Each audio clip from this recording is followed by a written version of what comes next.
Just Add Magic Mystery City. So this is the spin-off, like fourth season of Just Add Magic, but technically you can kind of consider it five because season two had 26 episodes broken down, but it's technically the fourth season. And so I really like and enjoy this season. I just don't love it like the original. And the reason why is because everything changes. And I mean everything changes. See, this came out technically a year after the last season of the original series wrapped up. But the original one had like a special episode that aired later on that year, still in 2019. So only a couple of months away from January 2020 that this series aired. And this is the only entry in this series. And it's 10 episodes, but technically I count 11. I count that one special episode as like part of this. So in my opinion, it's 11 episodes. And then it just ends. And it's just kind of like they didn't give us enough time to get used to these new protectors. I don't understand why they did this. There's never been an explanation as to why they did this. My only theory is that like, see, this new series has a much younger cast, similar to how the girls were in the first season all the way back in 2015. See, I've told you before, there are like two pilots to the original series and stuff, but both pilots, it's a little odd because the girls are super young at one point and then they're slightly older in that same pilot. And then it's like when you go to the rest of the season, they're a bit more older. So the pilot was probably filmed either in 2014, 2013 or something like that when they was like really, really young. So either the reason why they decided not to go with like the original cast and bring in this new younger cast is because like either they wanted just a younger cast so they can grow and develop and stuff like that, or like, the girl, and because the girls aged out, because the girls are now slightly older teenagers, they're getting slightly taller, their hair's getting longer and stuff like that. And so they probably just wanted a younger cast to relate more to younger people, because this is technically supposed to be a young person like series, but older people started watching it. Another reason, a theory could be, is that maybe the original cast just wanted to move on with new projects. And they did move on with new projects and stuff. So, it's probably one of those two reasons. Or maybe it's because now that we know how networks are so stingy not wanting to pay their stars, maybe they didn't want to have to renegotiate their contracts and stuff like that. So then this completely different series just came out of like nowhere with a brand new cast, and they foreshadowed one of these characters by introducing Zoe and her mother Erin in the third season, so it'll be a little bit more comfortable for fans. And it was, even though Zoe here's the thing about these new protectors, they are so much different than the original ones, which is a good thing because you don't want the same type of people, but you can kind of tell, okay, this person's more similar to this person has a combination of two different personalities from the other ones, but they all have different like personality traits. I like that they have different personality traits. The only problem is that since they wanted this to be the complete opposite of the original one, these new protectors do not always get along. They argue like a lot.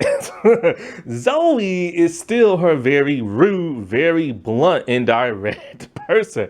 She just has a mouth on her, but it gets better as time passes by. So there is Zoe. Then there is Ish. Ish is a like very soft-spoken young girl of Indian descent, and like she's a fashionista. Like she loves clothes like to death and everything. Now I don't know what Ish stands for. It could stand for Ishmael, Ismella. It could stand for like anything. Isabella. Like they don't say what it stands for. Now everybody in the show, including myself, say it the American way, Ish. Because it starts with an I. But then there's this one Indian actress who pronounces it with an E, like Ish and everything. I don't know which one is the correct pronunciation, but it's hard for me to say Ish, so I'm just gonna say Ish and everything. And then there is Leo. Leo is a brand new character who is now the stepbrother of Zoe. Because remember in season 3, she said her mom's getting married and then moving to New York. And so, like, he's all about comic books and everything. He's creating a graphic novel at a very young age. He's very devoted to that. And he is obsessed with, like, Marvel superheroes more than anything else, even dropping Stan Lee's name. And he hates Superman. And every time he wants to use the magic, he's always like, wow, this is just like a superpower from, like, the comics. Which, when you do look at this season, every time they use magic, it does kind of relate more to a superhero type thing, especially when you get to like the finale and everything. Now, Zoe's main thing is that like she is just trying to figure out the mystery about her father. And so when it comes to these 3 new protectors, they have very different personalities, which is great. It's just that they can't always get along and everything. They're constantly arguing because, the other protectors are always so bonded and very close. These people barely kind of know each other. See, Ish and Leo used to be friends back in the day until they met other people and they both drifted apart. So they haven't spoken in years. As for Zoe, she doesn't know Ish and she barely knows Leo, even though their parents know each other. Because apparently Leo and his dad lived in New York while Aaron and Zoe were in Saffron Falls and everything. Now, it's so funny. This is supposed to be set in New York, but it's not. Wherever they film at is where they film at. Because Leo's dad's restaurant is technically Mama P's, just been redressed to look like an Italian restaurant. But you can tell it's Mama P's by the walls, by the windows, and by some of the countertops. And the back kitchen area. It's like, dude, look, man. I am obsessed with this show. This is one of my new favorite shows. I've watched it. Every time I get Amazon Prime, I'm always rewatching this series, and I make sure I rewatch this series more than anything else. I've watched it so many times, I know what Mama P's looks like. All right. You should have tried a little bit harder to redress it. And so the mystery in this, because it's called Mystery City, is that the new mystery that they have to solve is important, yes, but it doesn't really have that really personal connection that the original first 3 seasons have. Yes, it is dire, but it's only dire really in that season, but it can be, the magic can be used for like a bad thing. Also, some things don't really get rectified in this show. Like, every character has a narrative that they have to follow, like a plot and everything, a personal plot, and they do learn things, but they don't really have no resolve to it. Because when you get to the last episode, also with the last episode, you don't really know what the heck happens to the magic, really. Like, I have 2 different theories. I'm not really 100% sure. Originally, I assumed it was one thing, but now I'm starting to think it could be something completely different. And because there's been no follow-up to this show, nobody knows what exactly that ending means. Because if it means what I think it means, then why the heck did we go 3 seasons with them trying to protect the magic and all this other crap? And like hold on to it. So it doesn't make no sense. Unless they want this to be like, look, this is the definitive end. We ain't coming back and everything. So I really just don't know. But this season does differ a lot than the original ones. One, when they cook, it's very fast paced. It's no longer that slow motion stuff. The music's no more somber. It's not slow. It's fast paced music and it's fast paced cooking. And they just kind of toss things in looking kind of messy. And it doesn't look neat and clean and beautiful as it did in the original series when they would cook in very slow motion. That was part of the magic visual aspect of the show, because they didn't have a budget to do all this other CGI type stuff. This season, just like with the 3rd season, they have more money for a budget to do CGI type things. And it kind of takes away from it and it kind of doesn't. Also, these new protectors really don't know how to cook. Only Leo knows how to cook, and he has to teach the other 2, but he teaches them off screen. The thing about the original ones that all the girls knew how to cook, but they didn't know how to measure properly and all this other stuff. So that is when we see the OCs guide them through the series, trying to help them and everything. Here, not so much. Kelly and the others do show up for 3 episodes, but that's about it. And they give them charts and like diagrams and all this other stuff to teach them, but they don't stay. And so they have to learn off screen. And it's a way for the viewers not have to re-go through learning all the stuff, but new viewers need to know this stuff. And also it kind of takes away from their learning experience, because after that 1 episode, now all of a sudden they all know how to cook. But they don't always pay attention to the recipes, and they add more stuff than what they're supposed to. Not only that, but there are villains again in this season, but these villains, kind of like the other ones, aren't really that bad. They're greedy, but they're not bad. Mama P was the villain of like the original one, the first season, and she was bad, and she did a bad thing at the end, a very selfish thing. She was the truest villain of them all, other than Chuck. Chuck was just deranged and would do anything to get his sister out, but he had a motivation just like Mama P.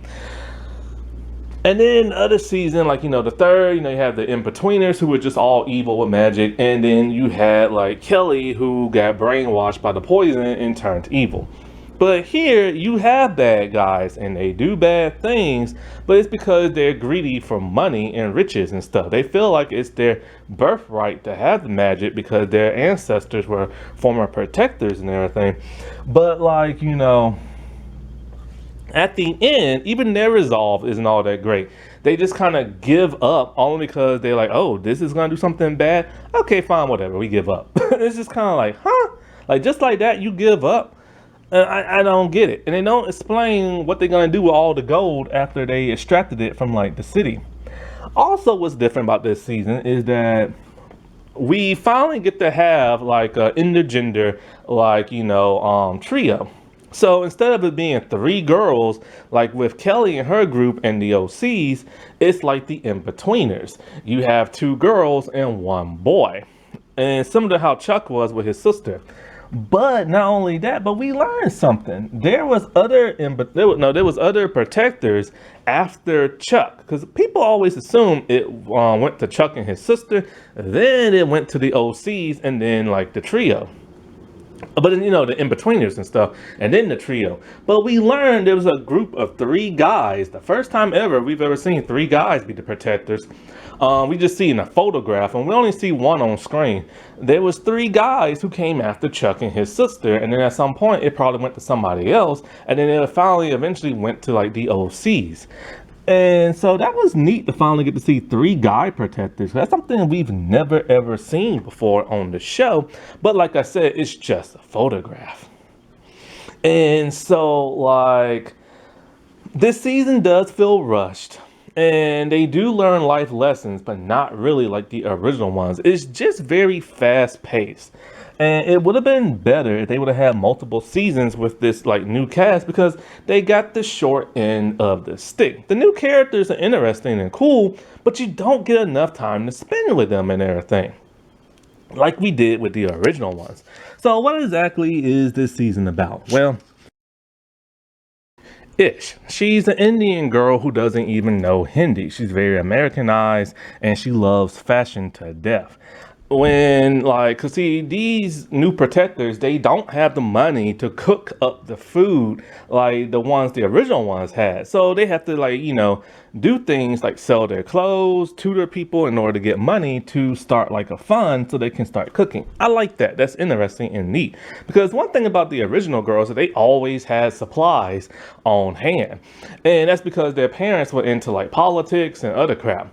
And so they had the money and the resources and stuff. And so with her grandmother's coming to live with them. Her grandmother does not speak English. Basically, she gets tired of her grandmother being there because her grandmother is constantly moving things around and she doesn't know what she's saying because, Ish doesn't speak Hindi and stuff. Well, So you think it's gonna revolve around her learning life lessons about like her grandmother and this and that. She gets mad at her grandmother for moving her stuff around. And at one point she's shopping with her grandmother. Her grandma is learning a little bit of English here and there, which helps like the viewer and Ish and stuff. But then they end up losing her. So then she's all worried and upset. But then she finds her grandmother hanging out with other Indian women. Apparently they all knew each other back in like the day, back in India and stuff. And Ish has never seen, like, her grandmother so happy until she's hanging out with her friends and this and that. And then that's pretty much the end of that storyline. She doesn't learn no life lessons from her grandmother because, it's because Kelly learned a lot from her grandmother and stuff. And her grandmother was a big deal in the show. But here, not so much. It's just, Ish doesn't learn nothing. She doesn't really learn how to respect her grandmother cultures, the food, this and that. And it's just like, it's left completely in the air and it's not really resolved. And that's a real bummer and everything. Leo, his parents are separated, and so his father marries Aaron, and he doesn't really like Zoe that much, and he wants to stay as the only child. He loves comic books to death. Like, he loves comic books to death. And he's creating a graphic novel. He used to be friends with Ish, but then she met this other person and he met this guy named Augie, and then they just like broke apart. And so like him and Augie are obsessed with making like this comic. And so at some point, with looking into a future spell, oh, by the way, I appreciate that every new spell they use is something completely different than the ones that the original ones use. So we get new spells until Kelly and the group come back, and then we start seeing some of the older spells. And a lot of these newer spells is just very similar to the other spells, just completely different. So it's like, how come the girls couldn't find those? But anyways, so he looks at a future spell, and so he sees that at one point he tells Augie about magic. Augie's kind of like Piper and is just crazy about magic and wants to learn more about it. And he's going to tell everybody. So then there's another future scenario where he finds out about magic by eating a taco and he freaks completely out. Other than that, he freaks out so much that he throws the book in the fire. So can't tell him about magic. How does this get resolved? Because they argue a lot because now Leo isn't spending enough time, working on the comic because he's hanging out with girls now. So their friendship, it kind of just repairs it on off screen. It doesn't really get too resolved, you know what I'm saying?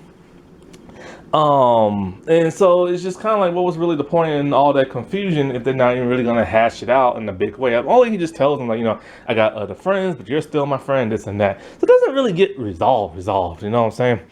And so, but him and Zoe do eventually become like really good brother and sister, and they start working better together. But like I said before, they always argue like a lot. Zoe is kind of like the Kelly of the group because she's the one with the book that went to her and stuff like that. Her mom, Erin, is in the show a lot as a mother figure, which is something we never really saw Terry do that much because the parents never really showed up in the original series. But here, Erin is very much a motherly figure in helping her daughter learn stuff and stuff like that, which is really cool because, we got to know Erin, a different side of Erin, a meaner Erin in season 3. Here, she now works in corporate. So instead of like taking over other people's businesses and remodeling them and everything, now she works in corporate. We never see her work in corporate. And it would have been nice to see her work in her husband's restaurant since she has some restaurant experience, but we never even get to see that. Now, of course, the magic always backfires, and the girl and the trio gets in trouble here and there. And so, like, with Zoe, the main mystery and thing they have to solve in this series is like Zoe's father, because her father is dead and he died when she was a baby, so she never really got to know him. See, Ian Maddox, he is Zoe's father, and he's a former protector. We actually met him towards the very end of season 3. He's the cowboy who came in to talk to Chuck about the pocket watch and everything. And so we didn't know who he was at that time. So this is what really crazy. It's kind of like a Terminator thing. Ian is from the 1800s. He went in time to like hide something known as the sourdough bread starter, because his protectors, his group, which were two guys that came, because see, his group came after Chuck's group, they became very greedy. See, the sourdough bread starter is basically just sourdough bread infused with magic. And when you cook it to make bread and you take a bite, gold will appear to you. So the Westerns, his palm partners, became very, very greedy. See, we learned that it doesn't just magically make gold, it extracts it from like wherever it is in the world, or more importantly, in the city. And so, like, because their greed overcame them, he decided to hide it in the future so that they wouldn't find it, and only like a protector could find it and keep it out of the hands of like evil or just regular old hands. And so, when he came back to like the past, Chuck's all like, "You're only supposed to be gone a couple of months. You were gone for a year." And he's all like, certain time you spend in the future, it takes like 3 months off your life and everything. And he reveals to Chuck that he's not staying in the 1800s. He's heading back to the future because he fell in love with Aaron. So it's kind of like a Terminator type thing. So he goes forward in time, marries Aaron, and makes Zoe. And when we see flashbacks of him, we see him as an older man coughing and everything. Him staying in the future made him sick because, like, one, there are diseases in the future, and two, the magic takes time off your life, and he dies before Zoe had a chance to ever really truly meet him and everything. And so when he hit the sourdough bread starter, he basically, it's like a scavenger hunt. So there's tons of clues all around town, and like one clue leads to another, and then he hitting it in some very good spots. Like, I'm impressed how they came up with this stuff. So basically, there are like the hands on the stopwatch. He gave that to Zoe's mother to give to Zoe, and just like Chuck said, whoever has the hands can get the magic and stuff. It basically, and there's also like 3 coins. These 3 coins are subway coins. And so, like, once you use it in a certain thing, it gives you a ticket, and then you go to a certain place, and then you literally have to like go through like not imaginary wall, but like go through a wall, like using a phasing spell and everything. And then like he also made it to where like 3 adult people have to like stand like in unison, hold hands, and it like does something and all this other crap. And it's only a certain time you have to like go through a wall, and that's where the hands on the stopwatch comes and everything. It's a very clever way he did this. Now, what's very shocking is that the sourdough, like, how come it never expired after 100 something years? I don't understand that. And not only that, but like only the spices are magical, and when you put it and make it into a food, the food becomes magical. But they haven't cooked that like dough yet. So how in the world did the dough stay fresh for 100 something years? Like, they've never explained that if you make magical food, it never expires. We know the girls always threw theirs away because they didn't want somebody else eating it and getting the magic. And so, like, that's what the whole mystery between him and Zoe and all this other stuff, right? Well, the Western's descendants, they want the sourdough spreader for themselves. They made thorough notes, couple of recipes, and left some magical ingredients behind. And so, like, when they did that, which kind of negates now season 3 when all the spices were gone, because the book would have just told them, hey, go to New York and like find these spices.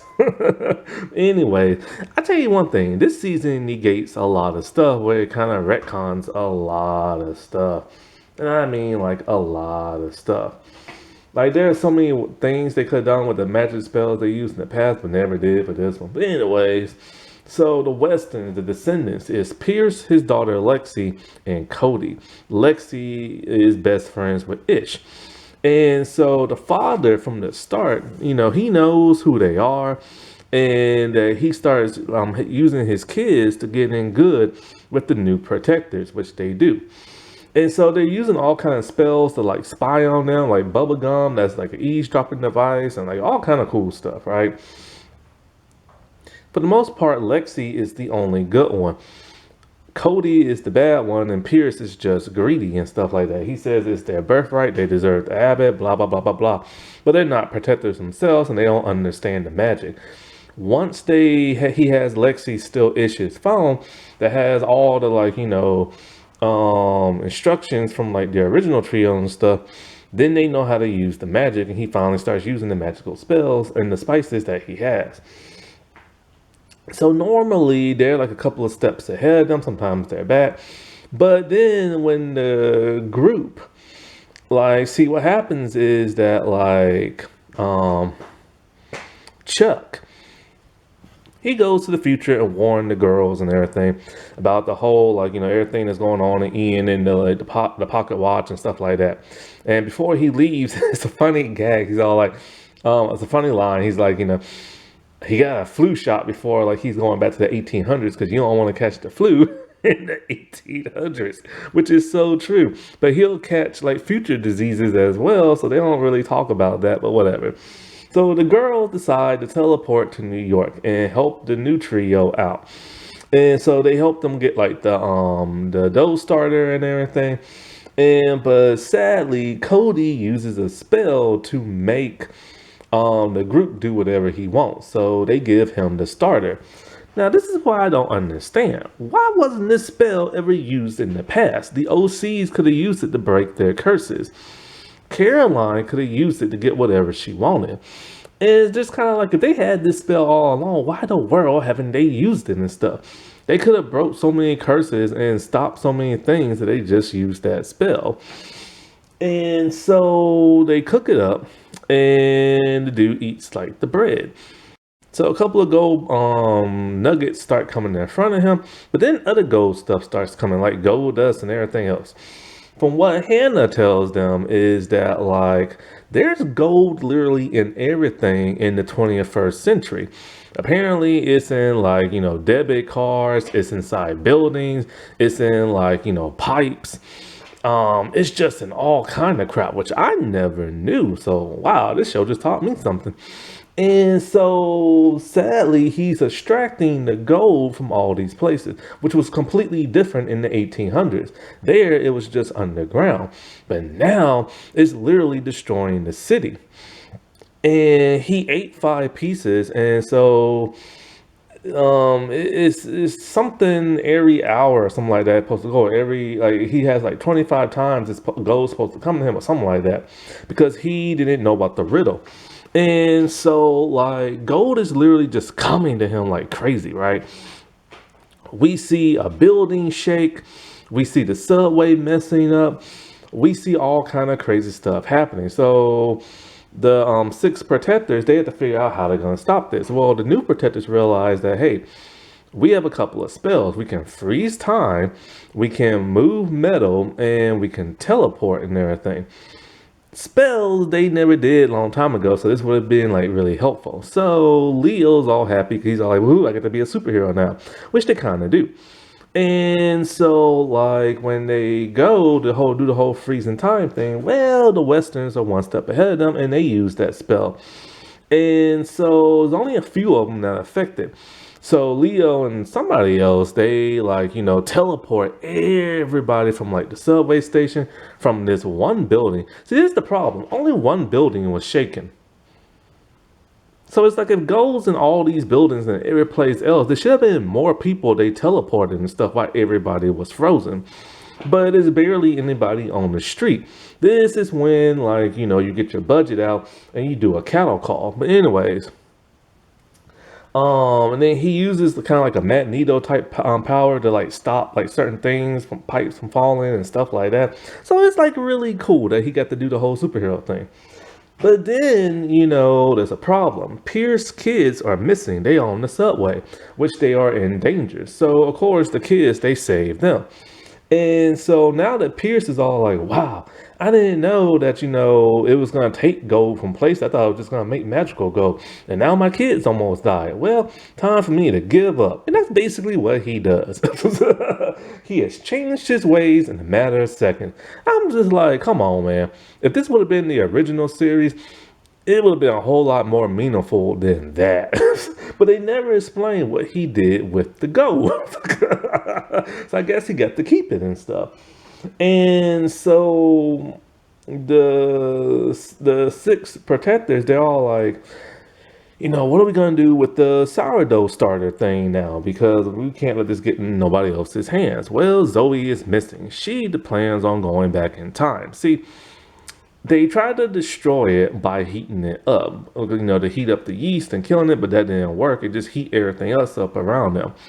So they don't know how they're going to destroy this thing. Well, here's the thing. They've had plenty of spells in the past where they can destroy it. That like freeze spell that Kelly and them used in season 3 to get rid of the magical spices. Why the world didn't they just use that? It will get rid of magical spices. The poison that Caroline came up with, they could have used that. And there were so many million different ways they could have done. They could have went back in time to stop the Madison, the Westerns from dooming everything. They could have went back in time or forward and just I don't know, put it in like a lake, let the lake freeze over and nobody can get to it. They could have teleported it into the sun. They could have done something, you know what I'm saying? Instead of what they decided to do to get rid of it. So in a way, Zoe is missing and she plans on going back in time to tell her dad, yo, don't create the dough starter and everything because all this bad stuff will happen. But if she does that, then he won't have a reason to go to the future and she won't be born. So they talk her out of it. Now, they looked into the past using the spell from a couple of seasons ago to see how the dad might have tried to destroy it, but he doesn't know himself.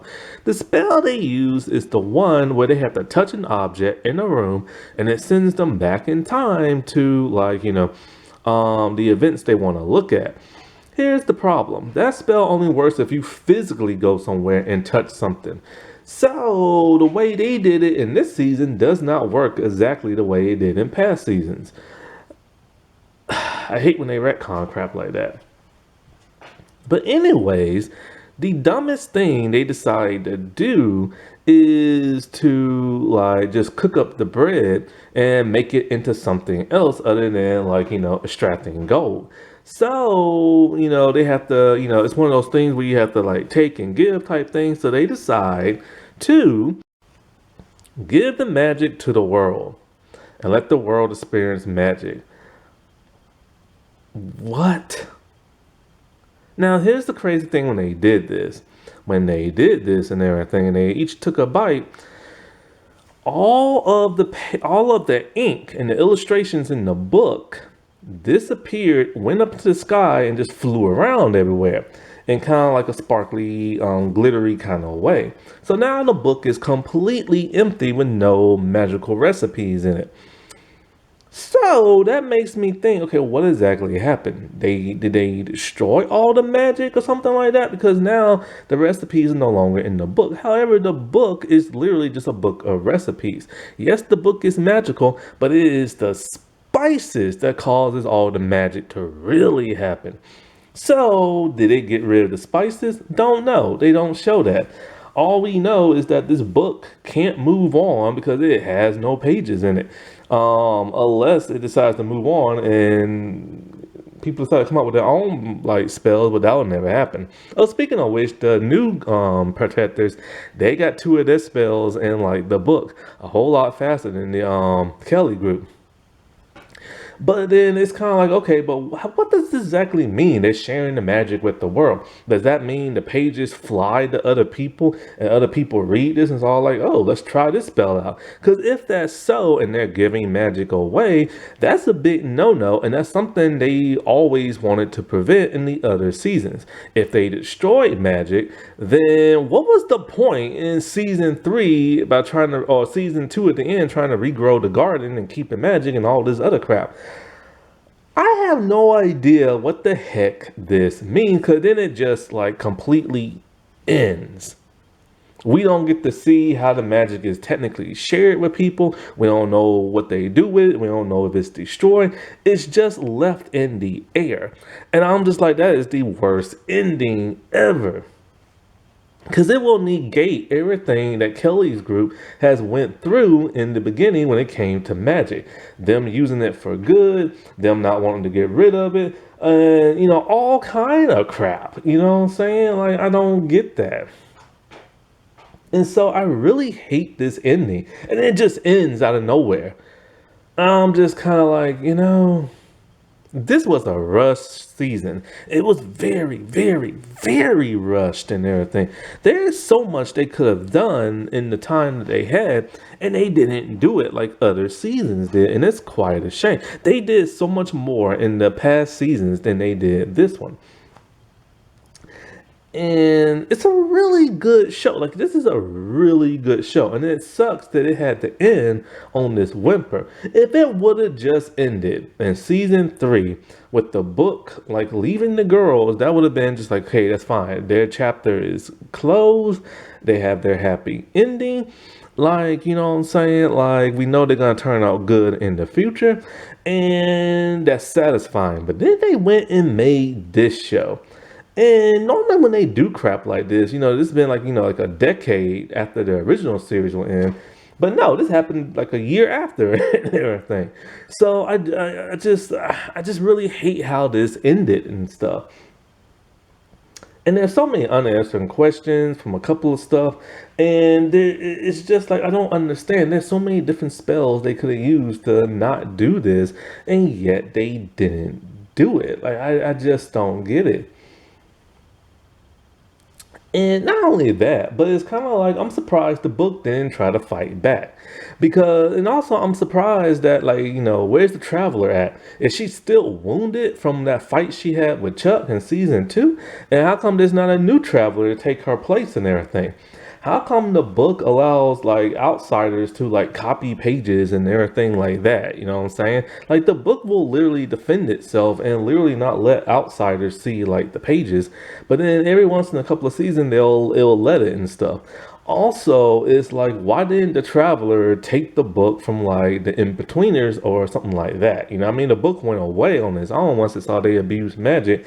But how come she never tried to guide them and everything? And it's just like so many different things. Because we know the book is still sentient. Because Darby asked the book to do something in this season. And it would not, because she's not a protector no more. And so Zoe had to do it. But then just a couple of minutes later, Darby was able to give commands to the book. And it did that. So I'm just like, how did the heck did the writers mess that up? And this is just a rush season, and it sucks. And I feel bad for the cast because they deserve more, because they was a pretty cool like new cast, and they didn't have time to have that epic journey like the original like cast members did. Alrighty, well, I'll talk to y'all later. Bye.